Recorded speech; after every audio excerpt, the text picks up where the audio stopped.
Guten Tag. Hi, it's Andrew Raymond Savage. I just wanted to go over something that was imparted to me by a Mercurian Gnosis, as per Mercurianism. If you know anything about the Greco-Roman pantheon of, perhaps the Greco-Roman deity, self-invoking god that is Mercury.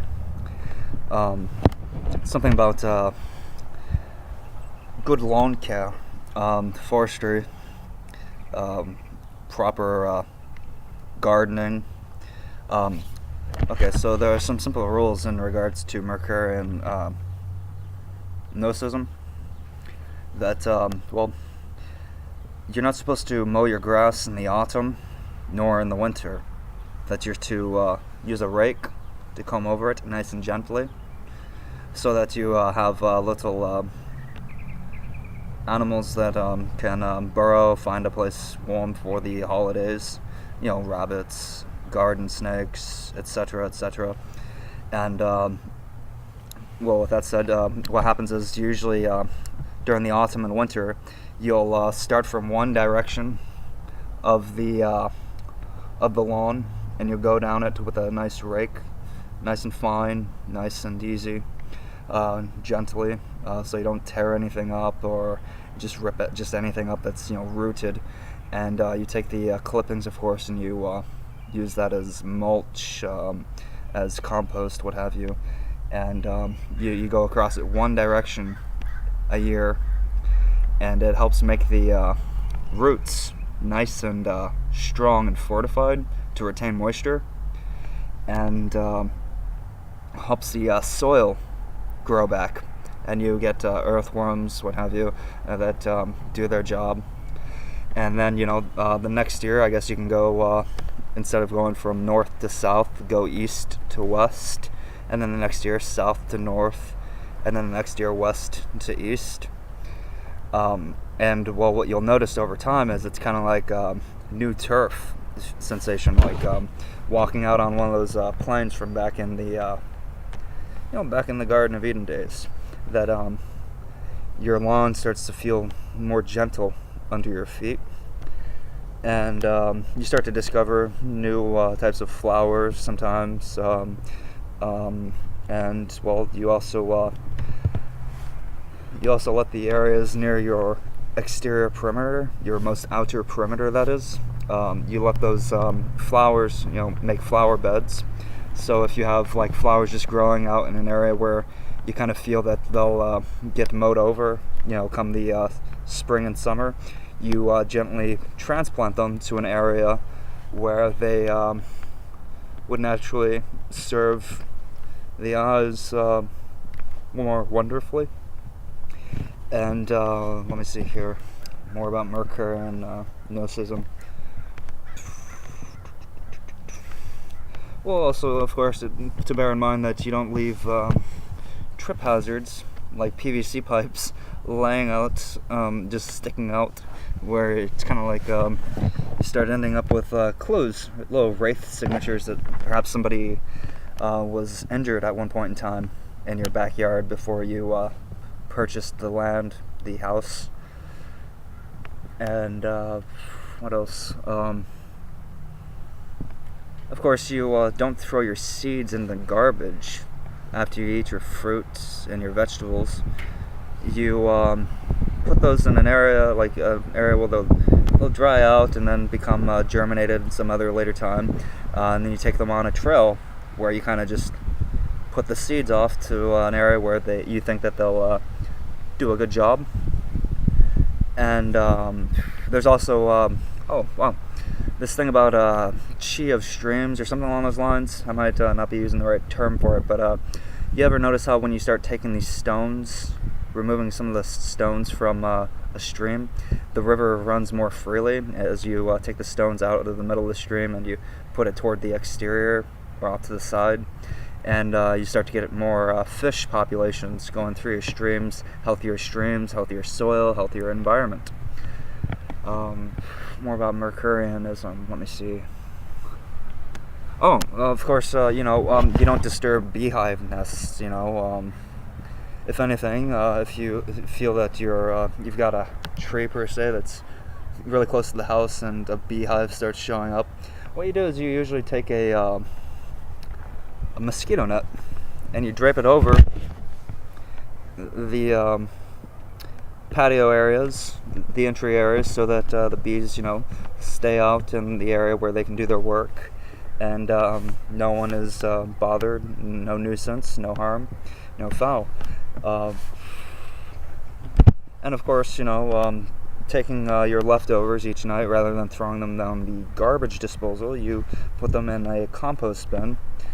Or if you have like bread, crumbs, seeds of grains, you take those and you scatter them in an area where the birds are going to come around to check out some food and satiate themselves and their kin. And what else? Yeah, you definitely don't want like a lot that's barren, and then wondering why your fruit trees are not providing sustenance and nurturing fruit for you.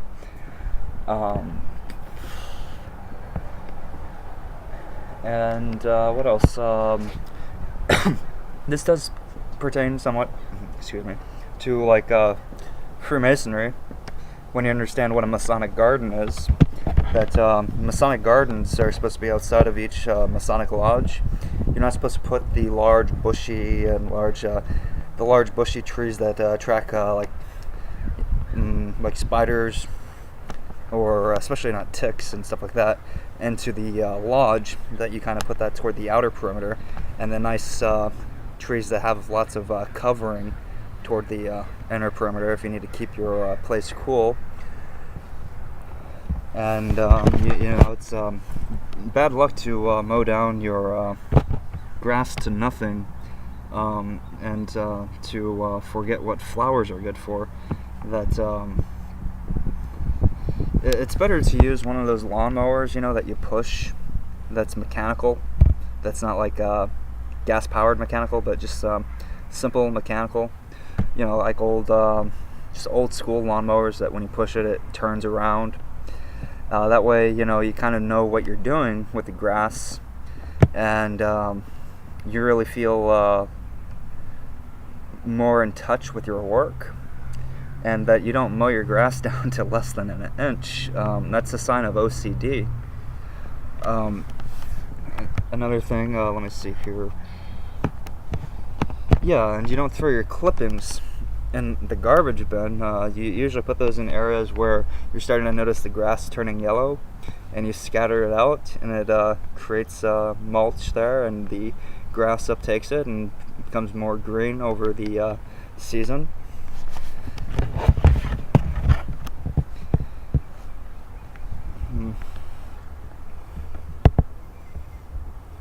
Anything else? Let me see. Of course, you'll notice, your ants there. You don't need to worry about ants, invading your house. If they're invading your house, it's a sign that you're leaving something in your house open, and that you're doing something wrong in the exterior, outside, outdoors. That you want ants to be up and adamant, up and alive there in your fields, because they're like a natural enemy to leeches. Like, they can smell leeches from miles away, and they start stacking up little salt chips, those little granules of salt that they collect, and they start storehousing them. And whenever they smell a leech around, they'll usually start marching to gather the salt one by one, getting the salt all lined up there, and then going out and swarming the leech by laying like a circle around the leech, and kind of doing this little sport activity where they kind of try to get the leech to crawl toward the salt. As sometimes the leech will like play dead when it hears like ants like marching, and then they all go silent, and then it kind of gets up after it hears like the salt granule there hit the deck, and it will kind of like go from playing dead to going. and it kind of turns itself inside out. Like it looks kind of weird, like almost like it's going inside out. And when it goes for that granule of salt, there's usually an ant behind it that puts another granule of salt there. And once it hits that salt, the first salt, it's going to go back and hit the other salt, and that's when the ants just start scooting the salt even closer and closer onto it. That you have to remember, things like leeches are not your friends. They're not therapeutic. They're not a life form. They're a parasite form. Furthermore, on to the topic of leeches, leeches are not actually supposed to have eyes. They're not supposed to have limbs, obviously. Originally they didn't even have mouths. Like they started giving themselves mouths by sticking their tail into the orbis part to open up their orbis sac area to kind of make it so that they can fit more, droplets of blood, what have you, in. It's more along the lines of like a parasite that just kind of like rests on areas where like DNA, blood was spilt, and it kind of just used to just soak it up. That they're not supposed to actually have eyes. That's a sign that somebody might have lost their head, or an animal might have lost their head, right? And over time, the leech virus developed eyes. That's something to be aware of. That you never want your kids going out to swim in murky pools of water, especially not swamps. Some swamps are formed from ancient sewer wells that over time cracked and seeped up and started interacting with something else, like say rainfall, and then building up, as well as like mass kill-off areas is another source of where leeches come from and swamps come from. And with that said, those parts of the map on like Google Earth where you can see like red stains, like in sandy areas, like say the Midwest around New Mexico and Arizona, and over near the Arabias and the Persian areas. Those are areas where people and animals have died off in large numbers and have stained the sand red. And you're supposed to actually salt those areas to bless, purify, and clean those areas so that you avoid the risk of leech viruses come like heavy stormy seasons.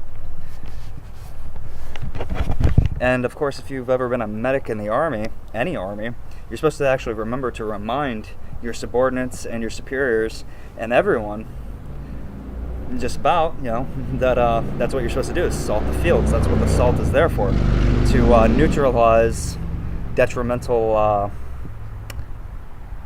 forms like parasites.